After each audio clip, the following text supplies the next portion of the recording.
Family bonding પર પણ આપણે માનસિકતાને નહીં પણ we create a network of team of leaders કે જે ફેમિલી બોન્ડિંગ પર કામ કરે. અને last and which is very foremost to all this audience, all this members, Bharatbhai ક્યાં છે? That is a public speaking. Bharatbhai is a great strength for Mahapariषद. Public speaking કેમ કરવું, કોર્ડિનેશન કેમ કરવું, Bharatbhai is master in that. અને મિત્રો હું Bharatbhai ને પણ રિક્વેસ્ટ કરીશ કે to take our world wide public સ્પીકિંગના જે કોર્सेस છે તે આપ શરૂ કરો. સો વિથ ધીસ મહાજનનું પિયુષભાઈને મેં રિક્વેસ્ટ કરી હતી કે બધા મહાજનોનો ટ્રેનિંગ, મહાજનોનો ઓફિસ બેરરોનું ટ્રેનિંગ એ ઓનગોઈંગ બેસિસ પર એ લોકો મહાજન કેવી રીતના રન કરવું જોઈએ. દરેક મહાજન સારી રીતે રન કરે જ છે પણ એમાં હજી ક્વોલિટેટિવ કેમ ચેન્જ થાય. તો Piyushbhai has consented for it. I am thankful to him also. હવે હું શોર્ટમાં અત્યાર સુધી શું થયું આપણે 6 મહિનામાં કરેલું છે જિગ્નેશભાઈને કહીશ 5 મિનિટમાં રજૂઆત કરીએ. દેન ભરતભાઈ હેઝ ઓલ્સો શોર્ટ રોડમાં એ પણ 5 મિનિટમાં રજૂઆત કરે એવી હું રિક્વેસ્ટ કરીશ. Thank you. જય જલારામ, જય રઘુવંશ, જય શ્રી લોહાણા.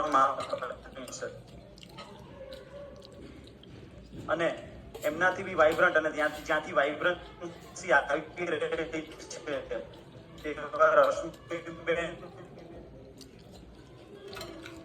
અમારા પૂર્વ પ્રમુખ કે જેમણે અમને સ્કિલ ડેવલપમેન્ટ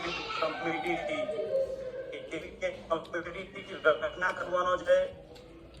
તો અમે જે પણ કાર્ય કર્યા છે તે પાછળ ફોટામાં વૈભવભાઈ જે કાર્યક્રમ કર્યા છે તે આપણે અહીંયા પાછળ બતાવતા જાઓ. મારું એમ કેવું છે કે સ્કિલ અને પર્સનાલિટી દરેક વ્યક્તિને જોઈએ છે અને દરેક વ્યક્તિમાં છે. Everybody don't know everything but everyone knows something.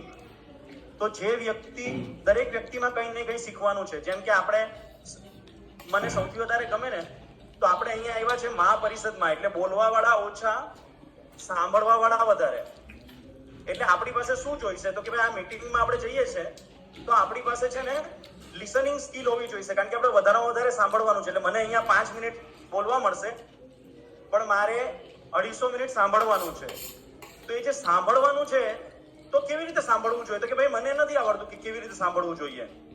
તો સાંભળવું કેવી રીતે જોઈએ? સતીશભાઈ જેવી રીતે સાંભળે છે તેવી રીતે સાંભળવું જોઈએ. એક એક વ્યક્તિ, એક એક વસ્તુ, એક એક શબ્દ, એક એક લીટી જ્યાં બોલે, જો સારું બોલે તો એને પકડે અને સમજો કે કંઈક આમ તેમ થયું તો એ વસ્તુને પકડવામાં આવે.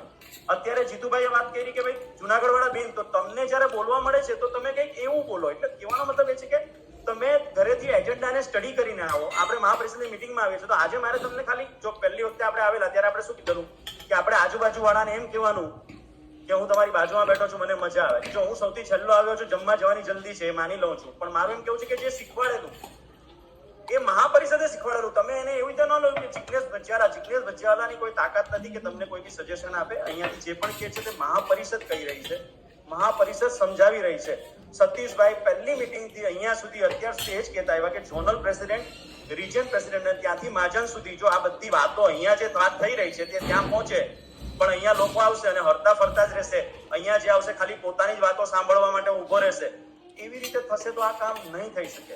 અને સતીશભાઈ અહીંયા ગમે તેટલી આપણને સગવડતાઓ આપશે, બધી વેબસાઇટ્સો આપશે. શિક્ષણ સમિતિનું કામ કેમ થાય સર? કારણ કે શિક્ષણ સમિતિમાં એ લાભ નાના જન સુધી પહોંચે છે. એટલે નાનો જન છે ને મહાજન પ્રમુખને હેરાન કરે છે સાહેબ કે ભાઈ મારે મારા છોકરા માટે પૈસા જોઈએ છે તો અપાવો એમ. એટલે મહાજન પ્રમુખ મહાપરિષદ સુધી આવે છે, એટલે ઝોનલ ચેરમેન, રિજિયન ચેરમેન ને બધું. પણ હવે લગ્ન સમિતિ છે તો એની અંદર એવી વસ્તુ નથી આવતી. સ્કિલ ડેવલપમેન્ટ કમિટી છે તો એવું નથી આવતું. હવે મહિલાઓને આટલો બધો ઉત્સાહ કેમ આવે છે? કારણ કે પહેલું તમે કીધું ને બેટી પઢાઓ, બેટી બઢાઓ, બેટી પઢાઓ, બેટી બઢાઓ, ખરેખર છોકરાઓને કહેવાનું એ વાત આવી ને.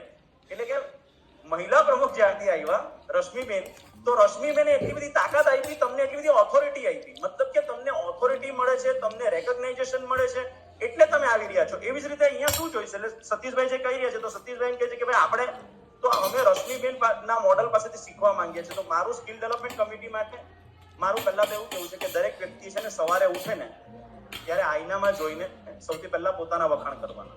પોઝિટિવ સ્ટેટમેન્ટ્સ કહેવાય. આને છે ને ન્યુરોલોજિકલ પ્લાનિંગ કહેવાય. બ્રેઇનનું પ્લાનિંગ કરવાનું છે કે જિજ્ઞેશ તું બહુ સારો છે, જિજ્ઞેશ તું મને ગમે છે, જિજ્ઞેશ તે આજે તારા પરિવાર માટે ઘણું સારું કામ કર્યું, પત્ની માટે આ સારું કામ કર્યું, પપ્પા માટે આ સારું કામ કર્યું, સમાજ માટે આ સારું કામ કર્યું, ને હું મહાપરિષદ માટે આ કામ કરીશ. હું આજે જઈશ તો આજે સવારે હું બોલતો હતો કે હે ભગવાન, હે જલારામ બાપા, હું આજે મહાપરિષદમાં જે બી બોલીશ તે સાચા મનથી મારો કોઈ બી લાલચ વગર કહીને ને કંઈ સારું આપવાનો પ્રયત્ન કરીશ. અને શું કરવું છે તો કે હું મહાપરિષદમાં 3 કામ કરીશ.